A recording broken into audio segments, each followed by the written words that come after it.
Boa noite, galera. É um prazer estar com vocês aqui. Estamos no Fórum Fintech, o primeiro Fórum Fintech dentro de uma Campus Party. É inédito, é histórico, é um prazer, é um privilégio. Quero agradecer aqui ao Francesco por ter aberto essa oportunidade, todo o time, o Geraldo que está aqui com a gente, agradecer o Thales, todo mundo que abriu essa porta aqui dentro de uma Campus Party, a gente ter um evento focado, falando do meu mercado, do nosso mercado, das pessoas que estão aqui com a gente. E hoje eu tenho um grande prazer de falar com esses caras que estão aqui com a gente, sabem muito, sabem tudo, e eu acredito que esse fórum aqui vai ser um dos fóruns mais visualizados dessa Campus Party. Por quê? A gente tem aqui a ilustre presença do nosso Carlos Brant. Carlos Brant, ele é chefe adjunto do Departamento de Competição e de Estrutura do Mercado Financeiro do Banco Central. Ele hoje está na gestão da implantação do PIX, o pagamento instantâneo brasileiro. Então, está todo mundo fervendo com esse assunto. Esse assunto é o assunto do momento, é o assunto de 2020, que vai revolucionar. Brant, não teve uma pauta que não surgisse o PIX aqui. Então, grande expectativa aí pela sua participação. Muito obrigado por estar conosco aqui. Felipe Maffei, famoso Maffei da Elo, obrigado. Sabe tudo dos arranjos de pagamento, sabe tudo como funciona. O Felipe, ele é diretor de produto e inovação da Elo, tem mais de 18 anos de experiência na indústria de meios de pagamento. E o executivo tem expertise no desenvolvimento de estratégia para portfólio de produtos, solução de pagamentos digitais, tecnologia de pagamento, e também atua como mentor em aceleração de startups. E obrigado, Felipe, por estar aqui. Aqui tem uma série de startupeiros nos vendo, um grupo grande de desenvolvedores, um grupo grande de empreendedores, e todos aqui também eu peço que podem mandar aí seu contato aí para o Felipe, através de rede social, através do LinkedIn. Depois eu vou botar o LinkedIn do Maffei aqui, mas também é só entrar no LinkedIn da Elo, e você também terá o contato com ele. Obrigado por estar aqui, Maffei. E por último, e não menos importante, é a figura ilustre do nosso mercado. É um cara novo, que tem uma história de empreendedorismo perfeita, maravilhosa. Assim, é o cara mais visto nas lives durante a pandemia. Não existe uma live que não tenha um QR Code da PicPay. Está em todas, qualquer artista, até de futebol também, já daqui a pouco está a PicPay. Aqui está com a gente o Anderson Chamon, fundador, inventor, desenvolvedor, empreendedor. Fez várias iniciativas, né? A gente chama de serial de startups, e a última e atual, ele fez a mais conhecida plataforma de arranjo de pagamentos, uma carteira digital via QR Code, via uma wallet, a maior wallet do Brasil, se eu não me engano, os números dizem isso. Hoje ele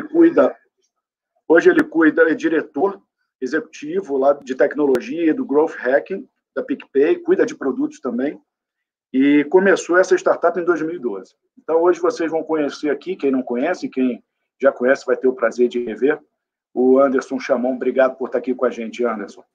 Obrigado, eu que agradeço. Vou começar por você, Anderson, e fazer a volta. Diz um pouquinho como é que foi essa tua trajetória, né? Não só no mundo das startups, que eu vi que você começou cedo, mas dentro da startup e indo para o ramo das fintechs. Tá. Primeiro, assim, falando de fintech, eu sou muito mais tech do que fin. Eu venho do mundo de tecnologia, vamos dizer assim. Eu sei lá, acho que eu sou dessa geração que pegou a internet nascendo ali quando tinha uns 12 anos, mais ou menos, e eu sempre fui absolutamente fascinado pela internet. Ela sempre me fascinou demais. O que a internet desbloqueava para a humanidade, o que estava vindo, o que estava acontecendo, e eu era muito novo, eu ficava acompanhando aquilo, e eu sempre fui um grande entusiasta disso. E aí, eu tenho 38 anos, por volta de 2002, mais ou menos, eu comecei a empreender pela primeira vez. Foi um negócio de tecnologia também, mas ligado ao segmento industrial. Eu sou de Vitória, Espírito Santo, e ali tem muitas indústrias na área siderúrgica. E eu comecei a entrar no mundo da internet, B2C, por volta de 2005, que eu lembro que eu era muito incomodado, que eu vendia para poucos clientes, e eu queria um produto que pudesse impactar muita gente. Eu queria impactar muitas pessoas e eu acreditava que vendendo ali para grandes indústrias não estava impactando tantas pessoas assim. Eu queria um negócio B2C e a internet era um grande caminho para isso. E eu comecei a fazer alguns negócios no mundo de e-commerce, prestando serviço de e-commerce. Na época, hoje a gente chama isso de startup, mas naquela época não existia o termo startup. Então, por volta de 2005, eu comecei no mundo de e-commerce, aí eu entrei no mundo de pagamentos online, pagamentos digitais, um pouco no modelo do PayPal, ali em 2007, mais ou menos. Então, eu comecei a adquirir experiência no mundo de pagamentos, aliado ao mundo de tecnologia, o mundo de e-commerce. E foi aí que em 2012 nasceu o PicPay. Então, na época também o termo fintech não existia. Eu lembro que o termo fintech começou a aparecer lá por 2014, mais ou menos. E todo mundo falava, olha, estão vindo as fintechs. Eu falava, beleza, o que é uma fintech? Aí quando alguém começou a me explicar o que era uma fintech, eu falei, pô, fintech é o que a gente faz, né? Então o PicPay é uma fintech. Então, é um pouco... Eu costumo dizer que a gente era chamado de marginal. E aí, quem nos tirou do lado mal da força para o lado bom e regulado foi o nosso amigo Carlos Brant, dentro do ambiente regulatório, que deu espaço, né, que transformou isso num objeto de segurança política, segurança contratual, segurança de produto. Né? A gente conseguiu ter investidores porque isso passou a ser regulado, passou Exatamente. a ser bem visto. Exatamente, a gente vivia numa zona cinzenta ali em 2012, quando a gente construiu o PicPay, e o que eu queria era fazer um negócio muito simples, eu queria ajudar, fazer com que o dinheiro saísse do ponto A do ponto B, eu era muito incomodado com pagamentos, e eu via que o celular estava desbloqueando muito a possibilidade de você transformar o mundo dos pagamentos utilizando esse poder computacional, que era o smartphone, no bolso de todo mundo. Eu falei, pô, aqui a gente tem uma oportunidade de transformar a forma como as pessoas fazem pagamentos. E aí a gente nasceu, eu lembro que na época as pessoas perguntavam assim, Anderson, o que é a conta do PicPay? É uma conta corrente? É uma conta de banco? Eu falava, cara, não tenho a menor ideia. Eu tenho um banco de dados aqui, tem uma linha que eu tenho o valor que está ali dentro. Na época não existia instituição de pagamento, não existia os arranjos de pagamento formalizados como são hoje. E aí lá em 2013, 2014, o Banco Central começou a pavimentar esse caminho, a gente falou, caramba, beleza, agora temos uma identidade, temos segurança de investimento, segurança jurídica, podemos continuar, porque antes era uma grande incerteza, a gente podia estar fazendo uma coisa errada sem saber ali no começo. Então, pô, quando houve o primeiro marco regulatório lá dos arranjos de pagamento, a gente falou, caramba, agora temos um caminho para conseguir investimento, para conseguir crescer, graças, sem sombra de dúvida, ao Brant e ao Banco Central. Sua mãe ou seus familiares, né? A minha casa, ninguém sabe o que... Meus pais não sabem o que eu faço. Eu tento explicar, mas não consigo. Então, no final, aí agora a gente fala, não, a gente está trazendo aí para bancarização, levando, né, conta de pagamento, ou maquininha, ou qualquer outra coisa assim. Aí eles conseguem entender, mas tudo bem. Felipe, conta um pouquinho aí da sua trajetória, como você chegou nesse mundo de pagamentos. Bom, boa tarde, boa noite para todo mundo, um prazer estar aqui. Acho que é um assunto super bacana aqui, um painel vai ser bem bacana. Só pegando o gancho aqui nesse último comentário, acho que eu estou há quase 20 anos nessa indústria, até hoje meus pais não sabem o que eu faço, assim, não é privilégio aqui de vocês, é uma indústria muito específica, é difícil de entender, né? Quando você fala, pessoa, no meu caso aqui, que trabalhei muito tempo em bandeira, fala, não, a gente está por trás daquela operação, quando você vai com um cartão na loja, no restaurante, no supermercado e faz aquela transação, tudo que está por trás é o que a gente faz, não adianta, ninguém entende, é um mundo super específico.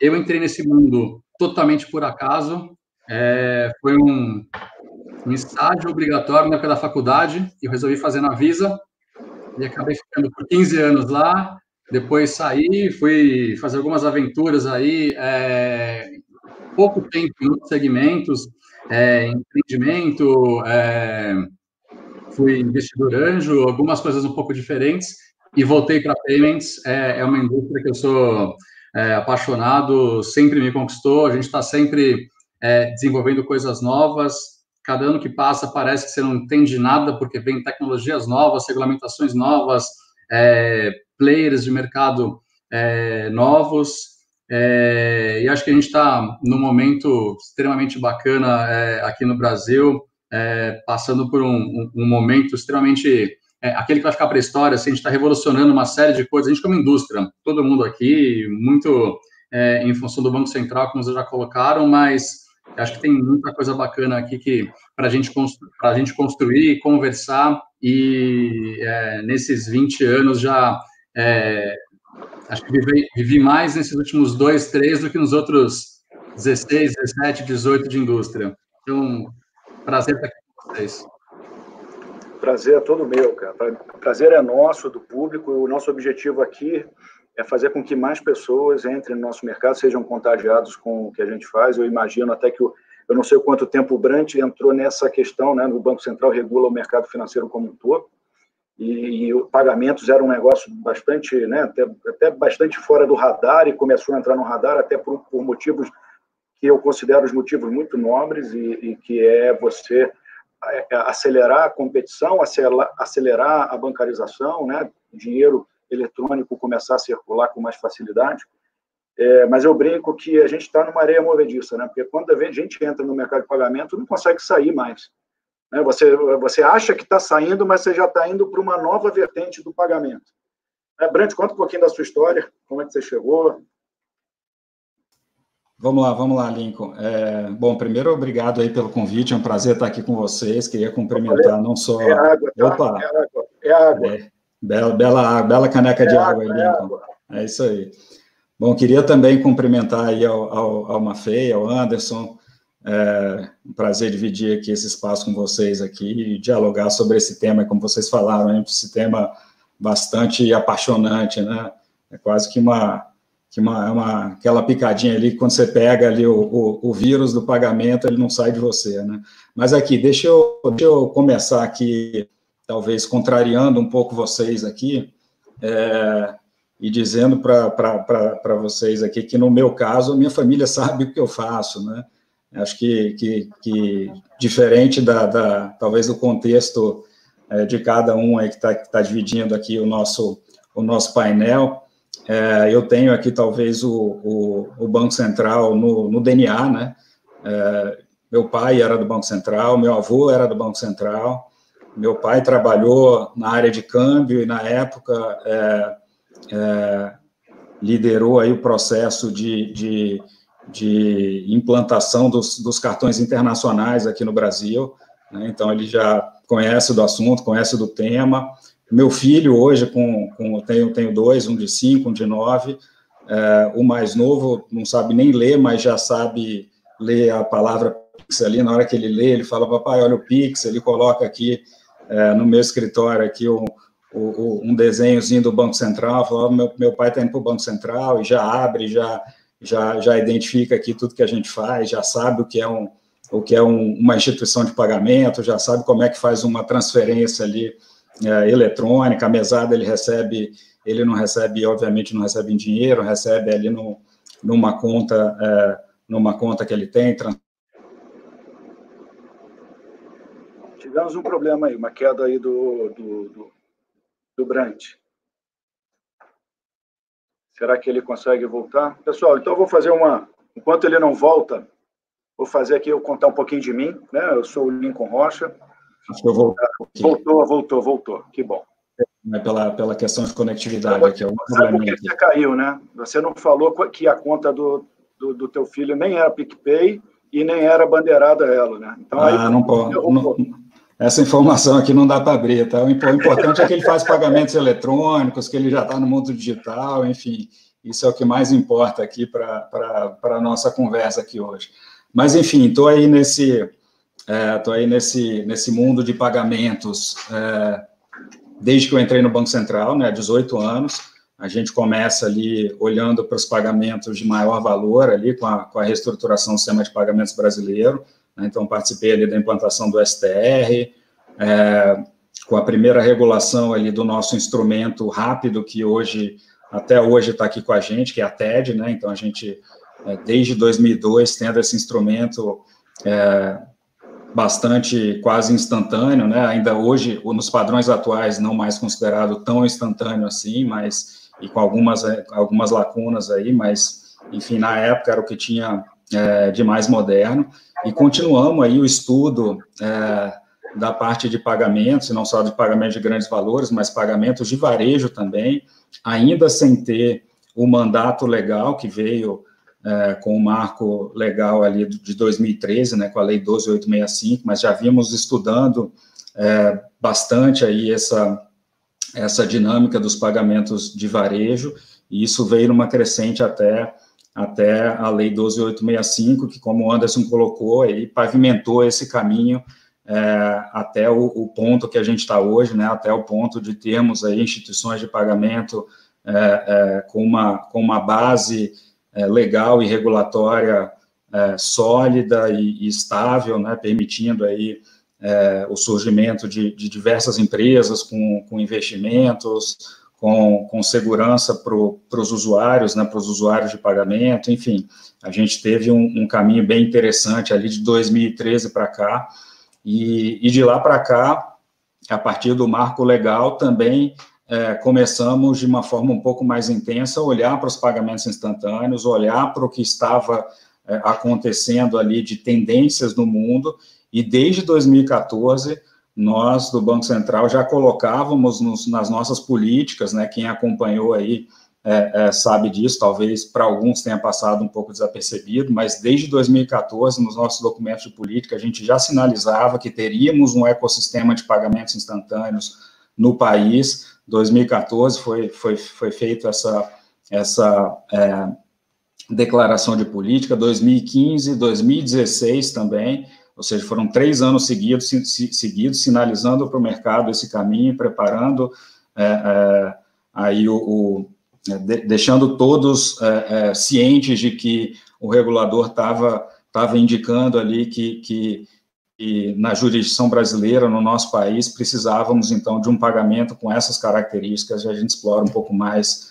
essas características no nosso bate-papo aí. Mas é um prazer estar aqui com vocês, o tema é muito interessante, e eu fico aqui à disposição para a gente trocar muita ideia aí ao longo desse nosso painel. Legal, Brant, obrigado. Eu fico imaginando o almoço de família, né? Juntou o pai, o avô, você, né? Pô, no meu tempo, o Banco Central fazia isso, né? Imagina, né? Negócio de família, praticamente. E o filho dando pitaco também, né? Já tá entrando. Já dá pitaco também na conversa. Essa bagunça aqui, pai, vamos organizar.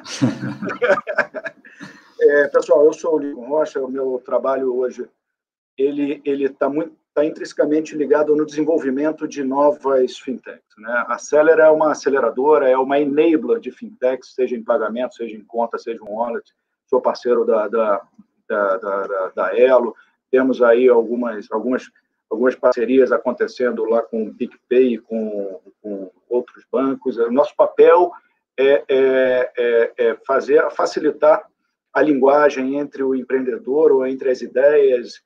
E muitas ideias, né, saem hoje em dia, não só de empreendedores, saem dentro de corporações que querem entrar no mundo de pagamento, né? Grandes corporações, elas enxergam que isso é uma extensão de oportunidade, uma extensão de relacionamento. O nosso papo hoje é sobre desintermediação e pagamentos instantâneos de desintermediação. O que é desintermediação? Para mim, acho que a PicPay ela pode ser um caso muito notório, né, sobre, né, a primeira vez que você não estava ali de uma maneira massiva, fazendo transferências ou fazendo pagamentos, compras, que não fosse através de uma bandeira tradicional ou de um arranjo tradicional.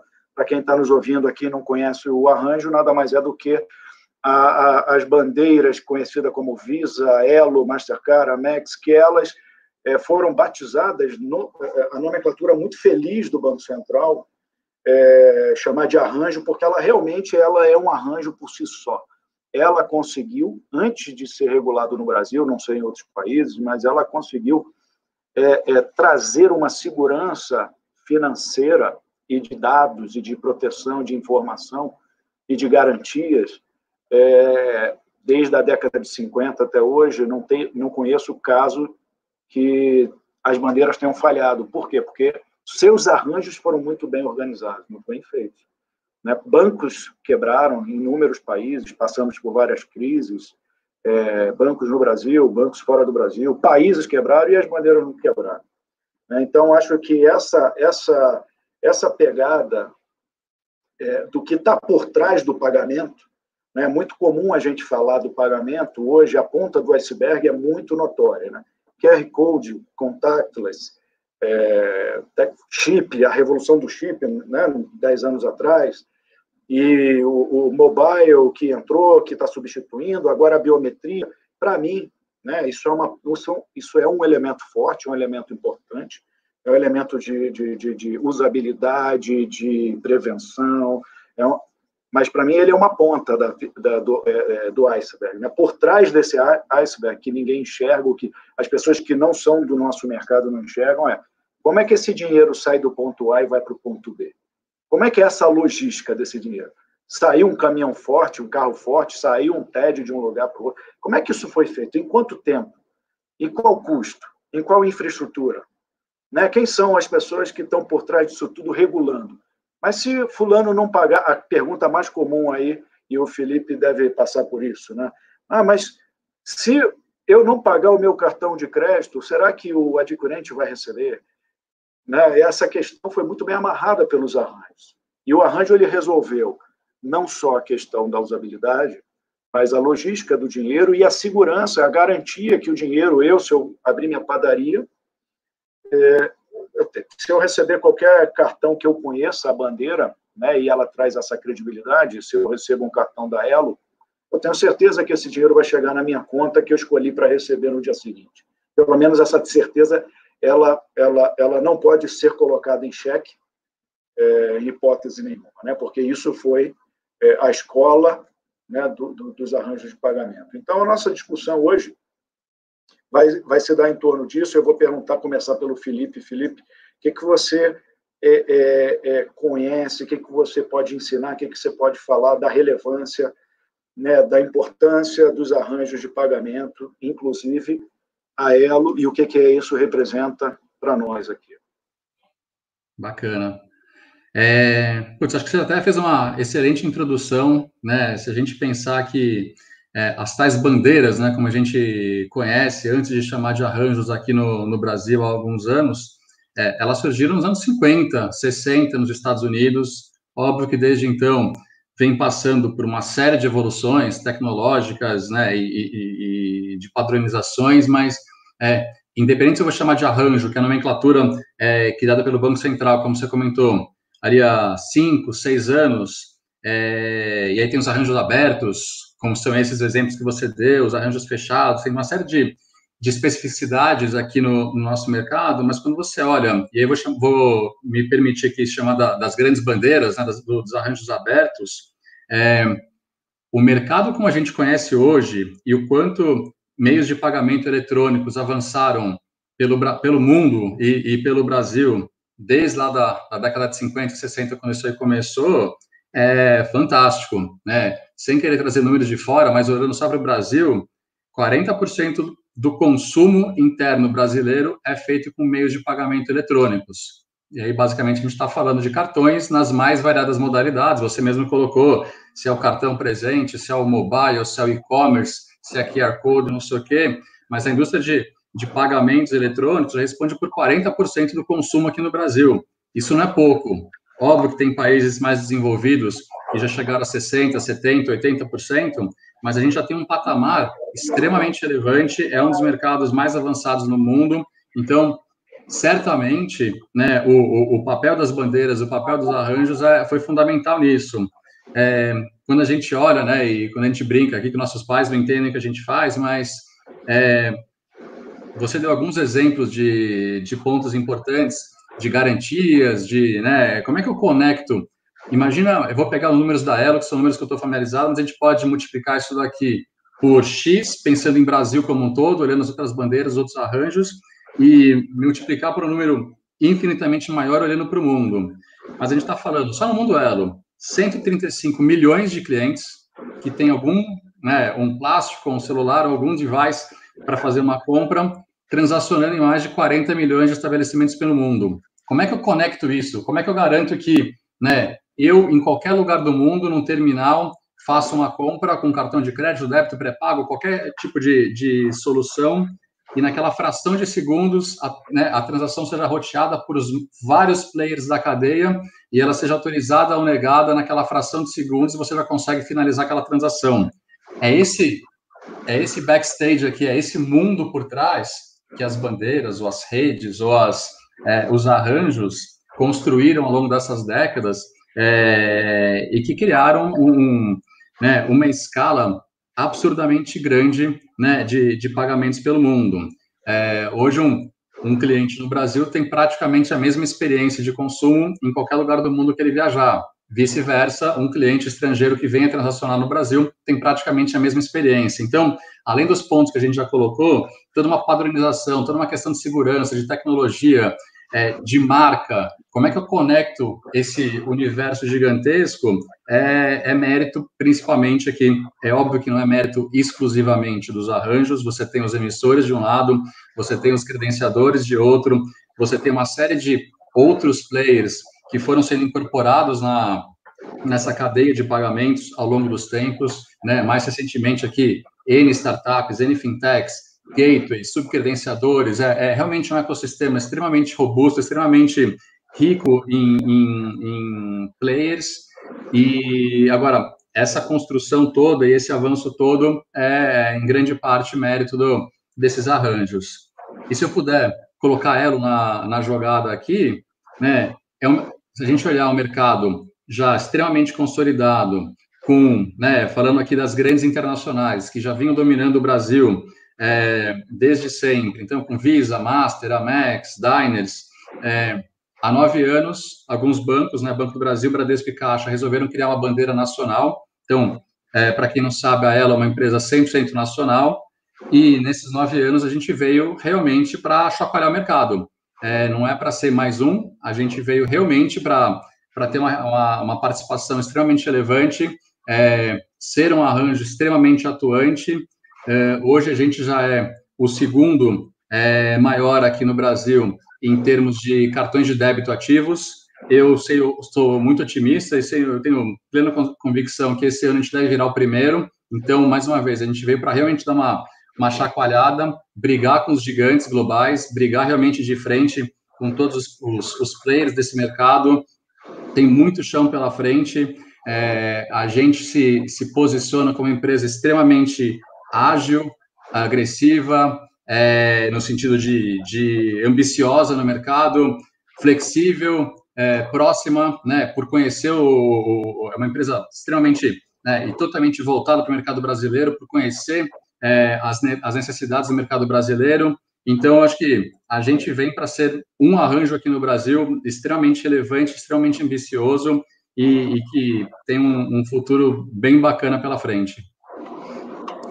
Eu considero, Felipe, e todos aqui ficam à vontade, tá, para fazer essas considerações, que tem um ponto até importante na criação da Elo, né, que é uma questão até de segurança nacional, talvez, né? Acho que é importante você ter informações, uma bandeira nacional ou uma bandeira que seja, né, que tem interesse, inclusive, de 2 bancos públicos, né, está podendo servir aos interesses públicos, né, aos interesses até sociais, né, não que as outras não oferecem também, mas em caso de segurança de informação, segurança nacional, acho que prestam um serviço, e o Brasil também tem suas peculiaridades, né, que são imensas. Mas eu considero também que isso tudo é uma base, e essa base, quando chega na era 2000, na era pós-Windows, pós-mobile, e aí acesso à tecnologia, acesso à educação, crescimento desse conhecimento de tecnologia na mão de jovens como o Anderson, que começou a estudar tecnologia lá atrás, isso já serviu como uma base muito boa, né? Esse arranjo já serviu como uma base muito boa. E Anderson, assim, você é um exemplo de empreendedor, de jovem empreendedor, você, o André Street, o Edu Pontes, o Pedro, lá do Neon, tem uma galera bastante conhecida, bastante relevante no nosso cenário. O que você pensa que você construiu? Qual foi o legado que você acredita que você está deixando para novas gerações? Você tem noção dessa relevância do que você da porteira que você abriu?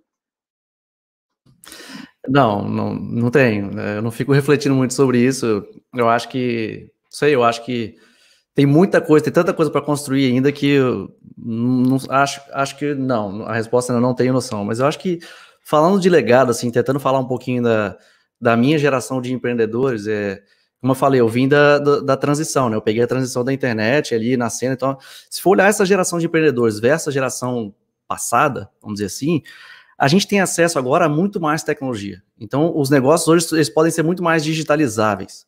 E isso desencadeia uma série de coisas. Quando você tem um negócio que pode ser digitalizável, você pode pensar sempre numa escala muito maior. Quando você pega os empreendimentos lá de trás, até uma história, historicamente, assim, pegando o valor de mercado das empresas do passado, antes da internet chegar, elas demoravam muitos anos para atingir o valor de mercado de 1 bi, por exemplo. Tem um exemplo que eu gosto de falar, a Prada, por exemplo, aquela marca, ela atingiu o primeiro bilhão, o valor de mercado dela, depois de 98 anos. O fundador já tinha morrido há muito tempo, ele nem viu isso acontecer. O YouTube atingiu em 1 ano. Por quê? Um negócio muito mais escalável. Você imagina você escalar os negócios tradicionais do passado, serialmente, construindo tijolo, tudo serialmente, ou seja, para você crescer é muito mais lento. E hoje os negócios ligados à tecnologia, eles são muito mais escaláveis. Eu acho que o grande legado, que aí, longe de mim ser quem está trazendo esse legado, mas eu acho que eu faço parte dessa geração, que lá fora também aconteceu muito, de construir empresas com fundações tecnológicas, com base tecnológica. Eu acho que a tecnologia, ela tem esse potencial de tornar as coisas escaláveis, a tecnologia de hoje, que está disponível hoje. E lá fora aconteceu muito isso, os empreendedores de fora fizeram muito isso. Eu acho que o Brasil está engateando ainda nesse sentido de construir empresas puramente de tecnologia. E a gente gosta muito de falar, cara, a gente é muito empresa de tecnologia, a gente desenvolve a nossa própria tecnologia, a maioria delas, a gente compra muito pouca coisa. Por quê? Porque isso dá muito mais domínio para a gente conseguir escalar. Então, eu acho que o legado que eu quero deixar, que eu não estou deixando legado nenhum ainda, acho que a gente está começando, a gente está engateando ainda, é esse. Eu gostaria muito que o Brasil tivesse uma presença muito maior no mundo de tecnologia pura. Se a gente for olhar as empresas listadas na Bolsa Brasileira, poucas são tecnologia pura. Quase não existe. Você vai citar uma ou outra empresa que, tudo bem, ela tem ali, ela tem um pilar de tecnologia, mas não uma tecnologia pura, como muitas empresas lá de fora. E eu acho que, assim, defendendo um pouco mais sobre essa questão de tecnologia, eu acho que eu tenho uma reflexão que eu faço muito sobre tecnologia. Eu acho que as tecnologias que existem, elas existem graças às anteriores. Elas são um encadeamento de outras tecnologias desbloqueantes anteriores a ela. E a partir da internet, se a gente for olhar, olha o tanto de coisa que foi desbloqueada por causa da internet. Sei lá, o e-commerce só nasceu porque a internet foi construída um dia. O YouTube só nasceu depois porque a internet, com banda um pouco mais larga, permitia o streaming de vídeo. O Uber só nasceu depois porque o celular estava no bolso de todo mundo e os meios de transporte poderiam ser disruptados daquela forma. O Airbnb, a mesma coisa. O WhatsApp só virou um meio de comunicação como é hoje porque um encadeamento de diversas outras tecnologias desbloqueantes, enablers anteriores a ela, aconteceu, existiram. E esse ciclo de tecnologias que vem desbloqueando coisas no futuro, ele está cada vez mais acelerado. Então, a minha geração de empreendedores, ela tem à disposição isso, esse ciclo cada vez mais maior e mais rápido de novas tecnologias que permitem que a gente dê um passo seguinte. Eu acredito que o PicPay é uma tecnologia dessa. Eu acho que o que a gente constrói no PicPay é isso. A gente é um grande elo nessa cadeia de novas tecnologias que vão se empilhando e desbloqueando outros negócios. E aqui eu posso colocar também o Banco Central. Eu acho que o Banco Central também é um grande elo para isso. Porque se for pegar de 2012 até 2015, 2016, até hoje, até antes do Pix chegar, que o Pix não chegou ainda, boa parte da nossa energia é gasta em conectando os pontos, em conectando pontos de aceitação, colocando redes de aceitação para dentro do PicPay. Isso despende muita energia e a gente não consegue investir em outras camadas de experiência para o usuário. Quando o Banco Central vem, pavimenta um caminho, com tudo conectado, interoperável, que permite que o dinheiro saia instantaneamente de um ponto para o outro, ele desbloqueia o PicPay e diversas outras iniciativas, modelos de negócios que nem existem ainda hoje, vão poder ser construídos em cima dessa tecnologia desbloqueante, enabler também. Então, eu acho que a gente está vivendo um momento, cara, fantástico. Eu acho que o PicPay é só um desses participantes desse mundo, e daqui para frente eu acho que o mundo financeiro de fintech ele vai se transformar demais, principalmente com esse encadeamento de novas tecnologias que estão se empilhando, permitindo que outros modelos de negócio surjam, que novas coisas sejam disruptadas, enfim, e ofereçam um serviço cada vez melhor para as pessoas. E eu entendo que a gente tem uma conjunção muito feliz, né, de momento de crescimento tecnológico. Eu falo do curso que eu fiz sobre inovação, quando a gente falava da era do conhecimento que viria, né? E hoje ela já passou, ela já está aqui com a gente, né? Então não tem mais uma pessoa, uma TV, são muitos falando para muitos, então são muitos pagando para muitos, são muitas oportunidades surgindo, e apesar de você não achar, né, que isso seja um legado, assim, é uma referência, entendeu, Anderson? Porque a gente tem no Brasil, pelo menos da nossa geração, todos aqui beiram, né, um pouco a mesma idade, a mesma geração, e a gente tem aqui exemplos de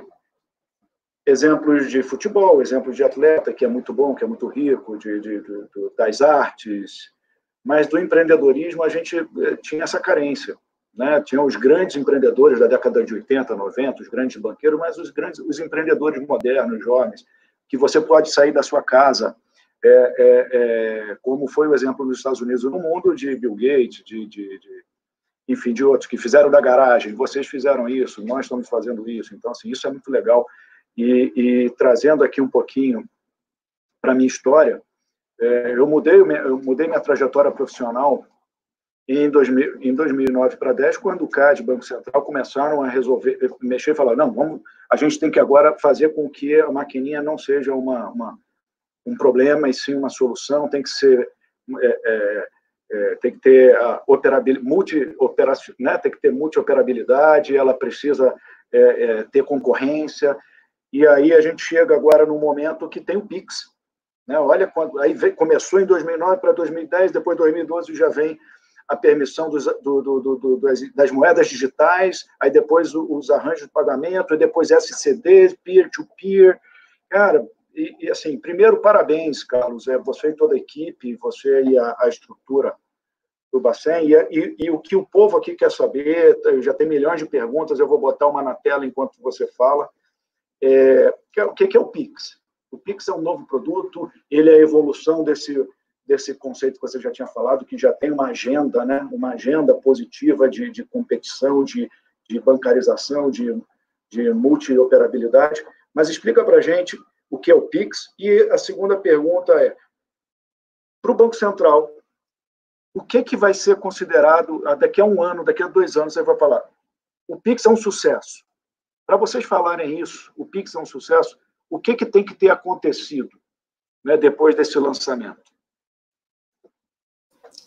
Legal. Ótimas perguntas aí. Acho que você colocou bem, né? O Pix é parte de uma agenda estruturante que vem sendo conduzida pelo Banco Central, né? A gente tem, até antes da, e você bem lembrou isso aí, até antes do marco legal aí dos arranjos de pagamento, a Lei 12.865 de 2013, a gente já atuava ali nesse segmento por vias indiretas ali, tivemos esse acordo com na época, SDE-SEAI, e aí, posteriormente, aí com o CAD, onde a gente teve a abertura ali desse mercado de credenciamento, com as exclusividades que haviam ali de Redcard, VisaNet à época, né? E tudo isso evoluindo ao longo do tempo, né? Você bem traçou esse panorama da circular que trouxe ali o marco das instituições de pagamento, e a gente foi evoluindo, temos agora aí o Sandbox, o Open Banking aí virando também uma realidade, e o Pix está dentro desse contexto. E o Pix, sim, é um novo produto, é um novo arranjo, ele é um produto e um arranjo que nasce nesse contexto que descreveu aí um pouco o Anderson, né, um contexto de revolução digital, né, de uso intensivo da tecnologia que modificou todas as nossas relações sociais, nossas relações econômicas. A gente vê aí as carteiras digitais surgindo também nesse contexto aí de uso da tecnologia, né, só mais um exemplo aí de todo esse contexto mais amplo, e a gente ainda tem uma quantidade ainda muito expressiva de pagamentos sendo feitos em espécie, né, que é totalmente incompatível com esse nosso contexto atual de tecnologia, do nível e do estágio tecnológico que nós estamos. A gente tem também os vários instrumentos de pagamento hoje existentes que, de certa forma, deixam lacunas expressivas, apesar de toda a evolução que houve, já foi destacado isso pelo próprio Maffei, mas ainda há diversas lacunas aí de experiência do usuário, isso tem na TED, tem no DOC, a gente tem algumas dificuldades de conciliação no boleto, a gente tem algumas questões relacionadas à velocidade nos cartões,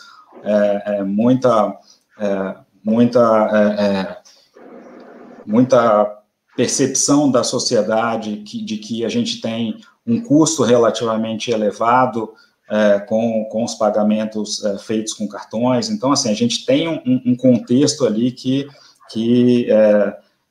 indicou ali um novo caminho, né, indicou para o Banco Central que esse cenário apropriado para um novo instrumento de pagamento, um instrumento que fosse aberto, que fosse rápido, que fosse já interoperável por natureza, ligando todos os agentes, né? O Pix tem diversas características aí que a gente pode mencionar que se encaixa de forma muito adequada nesse cenário que foi traçado aí. A gente tem um instrumento que é extremamente rápido, né? O Pix ele está disponível de forma imediata para o agente recebedor, então quem está recebendo ele pode utilizar os recursos de forma imediata, não tem qualquer delay para o recebimento daquele recurso. Ele funciona 24/7, 365 dias por ano. Ele é um instrumento que ele é multiproposta, ele se pretende atender todos os casos de uso, desde os mais simples, ali de uma transferência entre pessoas, de um pagamento ali para o pipoqueiro ou para o vendedor de sorvete na praia, mas também pagamentos entre empresas, pagamentos no e-commerce, pagamentos em lojas físicas ali, no ponto de venda, pagamentos para o governo, recebimentos do governo de uma forma geral, tanto de pessoas quanto empresas, enfim, algo que é realmente bastante abrangente e dá uma experiência unificada de pagamento para todas as situações que a pessoa precisa ali no seu dia a dia. Então, trazendo muita conveniência, esse foco no usuário, muitas definições, muitas infraestruturas sendo construídas para que a gente tenha, de fato, um instrumento extremamente conveniente e que reduzam aí as fricções que hoje existem nos processos de pagamento. Então, tem o QR Code, tem a base de endereçamento para a utilização de uma chave específica para iniciar um pagamento, tem a capacidade de levar com a ordem financeira ali um conjunto de informações que vai propiciar também melhor conciliação de pagamentos para os recebedores, que vai melhorar, aperfeiçoar todo o processo de automação comercial, automação de processos de uma forma geral, e num ambiente seguro e aberto, né, extremamente seguro, uma preocupação muito grande do Banco Central em ter vários dispositivos em todas as camadas de segurança necessárias dentro do ambiente e conectando, basicamente, todos os agentes prestadores de serviço de pagamento a todos os demais agentes, né. Hoje a gente tem 980 instituições em processo de adesão, né, desde instituições das maiores instituições do país até instituições pequenas ali que estão iniciando ali, fintechs, startups, etc. Enfim, a gente tem um produto que está sendo construído, então, num arcabouço de neutralidade, né, ou seja, o Banco Central como um agente neutro, definindo as regras, operando as plataformas operacionais, tanto a plataforma de liquidação quanto a base centralizada ali, sem objetivo de lucro, e tentando, obviamente,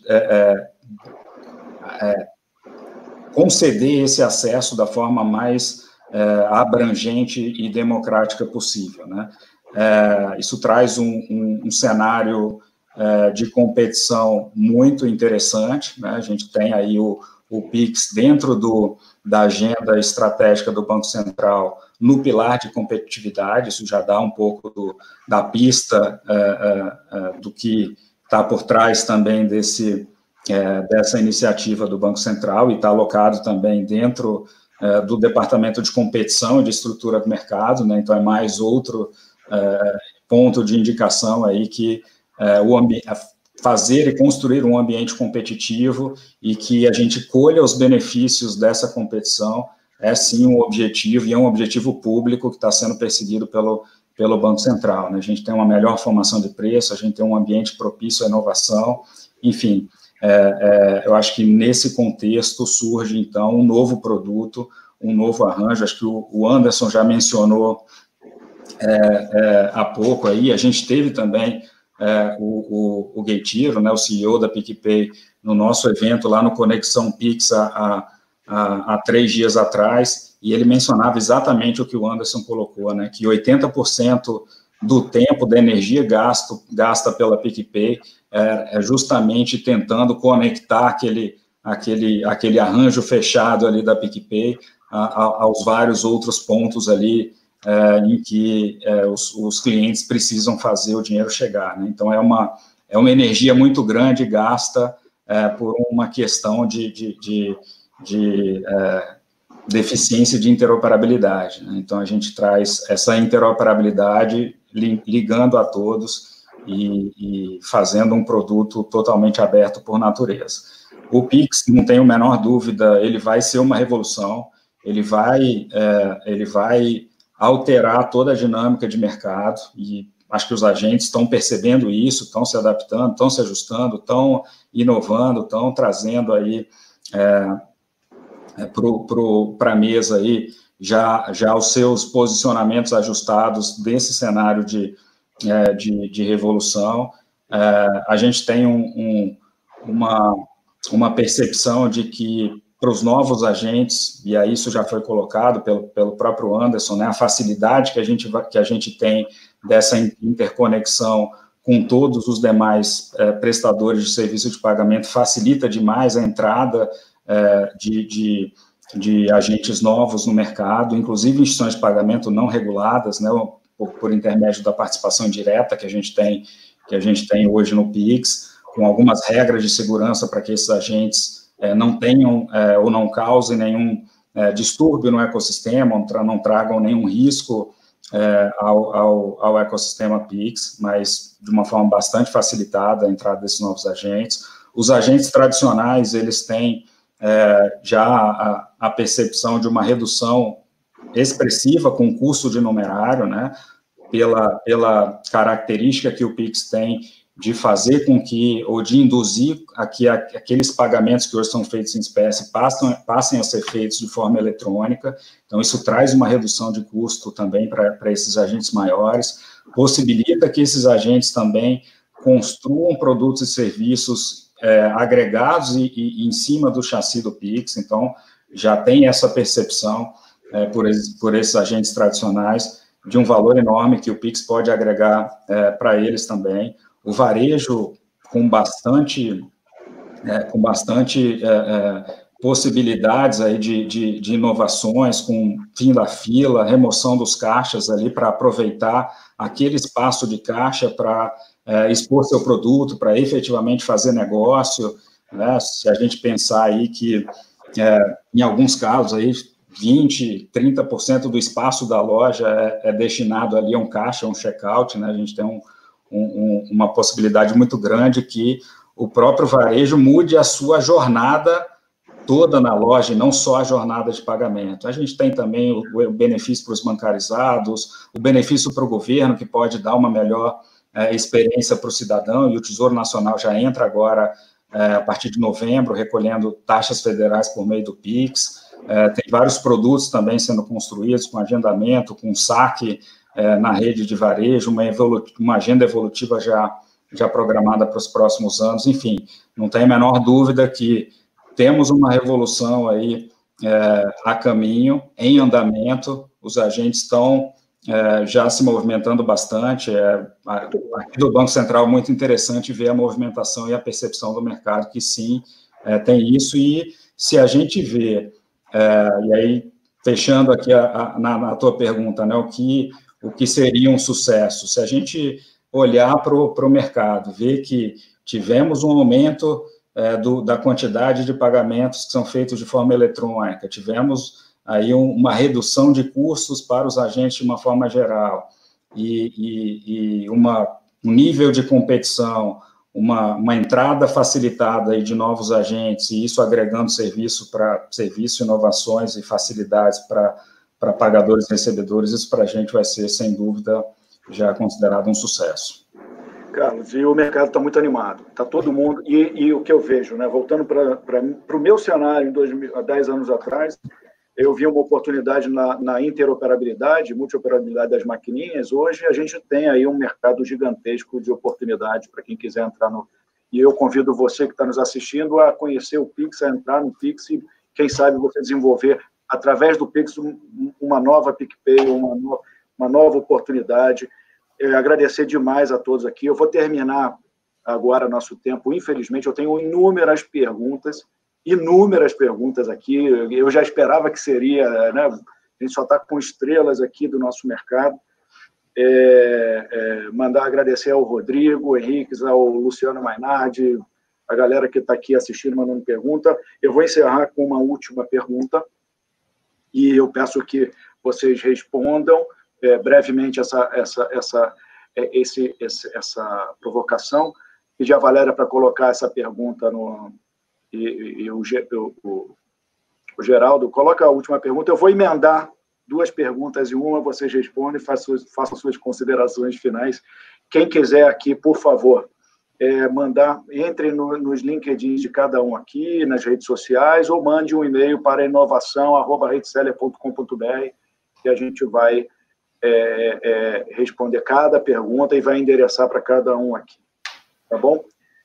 Tem uma pergunta aqui de Edson Guilherme que fala sobre alguma coisa sobre que o Banco Central bloqueou o WhatsApp Pay. Calma, que eu ainda vou complementar com a minha. Eu vou juntar, e a minha pergunta que estava preparada era as Big Techs, né? O WhatsApp, Facebook, né? Apesar de ser da mesma empresa, Google, Amazon, enfim, o chat, elas revolucionaram o comportamento social e entraram definitivamente na vida como elemento básico de sobrevivência. Hoje você só existe se você está no Google, hoje você só existe se você tem um WhatsApp, pelo menos no Brasil, se você tem um WhatsApp, se você tem um número de celular, se você tem uma conta no LinkedIn, né? Se você não tiver uma conta no LinkedIn, você não arranja emprego. Então, essas empresas fizeram um data lake gigantesco nos últimos tempos, e natural, óbvio. Mas aí a minha pergunta fica, quando elas se propõem a entrar no mercado de pagamentos ou no mercado financeiro, isso gera uma concorrência desleal, isso gera um desequilíbrio concorrencial, né, que pode, inclusive, ir contra essa agenda de aumento de competitividade do Banco Central. E será que isso é uma agenda muito importante, tanto do CAD quanto do Banco Central? Isso seria um motivo também desse bloqueio. Bloqueio é o nosso internauta, é o nosso nossa pergunta do nosso amigo Edson Guilherme, mas vamos dizer que está sob supervisão, né? E aí começa por você, Brant, depois a gente circula aí pelo Mafei e a gente termina aí com o Chamon, e já vamos deixar aí seus endereços, suas considerações. A gente tem mais pouquíssimos minutos. Legal. Bom, sendo bem objetivo em relação à sua pergunta, né? Causa um problema competitivo? A resposta depende de como esse agente entra no mercado, né? A gente tem exemplos em algumas jurisdições que, de fato, a entrada de Big Techs causou um grande problema competitivo, levou ali a um duopólio. A gente tem um caso chinês aí, por exemplo, que gerou uma inovação de um lado, mas vários outros problemas decorrentes aí desse duopólio de outro. Então, o que o Banco Central faz não é impedir a entrada desses agentes, né? A ideia é que eles entrem de uma forma a não causar nenhuma distorção competitiva no mercado. E é importante dizer que o WhatsApp, ele não é apesar de ter esse nome, o WhatsApp Pay, né, e dar a ideia de que ele é um arranjo de pagamento, ele não é um arranjo de pagamento. O WhatsApp, ele nada mais é do que um iniciador de pagamento. É um iniciador de pagamento, é uma figura específica que tem dentro da própria regulação do Banco Central, que dá uma facilidade ali para quem é utilizador do WhatsApp para iniciar um pagamento. E pode iniciar um pagamento pela Elo, pode iniciar um pagamento no arranjo Visa, pode iniciar um pagamento no arranjo Master, pode iniciar o pagamento no Pix. não há nenhum problema nisso. A questão é como o WhatsApp estava se inserindo dentro do modelo específico, dos arranjos específicos que eles estavam entrando. E aí, dentro dessa dinâmica, o Banco Central solicitou mais informações, e assim que ficar demonstrado que essa entrada do WhatsApp está acontecendo de uma forma a não causar nenhuma concentração excessiva no mercado, ou algum distúrbio no ambiente concorrencial que foi construído, ele vai estar operando sem nenhum problema. Brant, obrigado pela resposta. Anderson, seu sim, seu não, se gera, e suas considerações finais, Marfei também, por favor. A gente já está para encerrar, me desculpem. Não, bem rapidamente, assim, eu só concordando com tudo que o Brant falou, acho que depende de como o WhatsApp entra. A minha leitura é exatamente essa: o WhatsApp é o iniciador de pagamento. Eu acho que no Pix ele vai ajudar demais a popularizar o Pix, inclusive com carteiras como o PicPay vão poder ser destinatários daqueles pagamentos que surjam no WhatsApp. Então, eu acho que bem chegado, entrando de um jeito que se encaixa na agenda do Bacen, que é justamente aumentar a competitividade e eliminar as concentrações, eu acho que ele é um agente que pode, inclusive, ajudar muito na popularização desse novos meios de pagamento que estão surgindo. E sobre as Big Techs virem para esse lado, eu, como todo empreendedor, acho que isso turbina um pouco, me tira da zona de conforto, me faz pensar um pouco mais, me faz entregar serviços cada vez melhores, e com competição, acho que saudável, ela ajuda qualquer mercado. Não dá para... O problema é a não competição por concentração. Ela saudável ajuda qualquer mercado, e não é diferente com o nosso. Muito obrigado, muito obrigado. Felipe? Rapidamente aqui também, não vou repetir então o que o Brant e o Chamon já colocaram. Eu vejo essa competição toda sempre com bons olhos, fintechs, big techs, o próprio Pix, tudo que traz para o mercado, né, um nível de competição que, no final das contas, resulta em benefício para o consumidor final e faz com que os players atuais melhorem a sua qualidade do serviço, melhorem a experiência do cliente, melhorem a tecnologia, melhorem preço, agilidade, etc., etc., etc., é sempre bem-vindo. Então, eu acho que isso aqui, por um lado, puxa todo mundo, né, para um outro patamar, abre um monte de oportunidades. Então, todos nós aqui conversando entre si, a gente já tem parcerias e a gente tem N outras oportunidades para explorar. Dá para trazer um monte de startups, um monte de fintechs para esse ecossistema. Então, eu vejo isso daqui como um movimento extremamente positivo e bom para o mercado e bom para o consumidor final. Felipe, muito obrigado. Pessoal, demais, gratidão total por ter atendido aí essa agenda. Muito obrigado, sucesso a todos. E, obrigado. Galera, você que está em casa, manda um e-mail aí para a gente, entra lá no LinkedIn e manda seu recado. Um abraço. Valeu, gente. Um grande abraço a todos aí. Até mais. Boa noite. Tchau, tchau.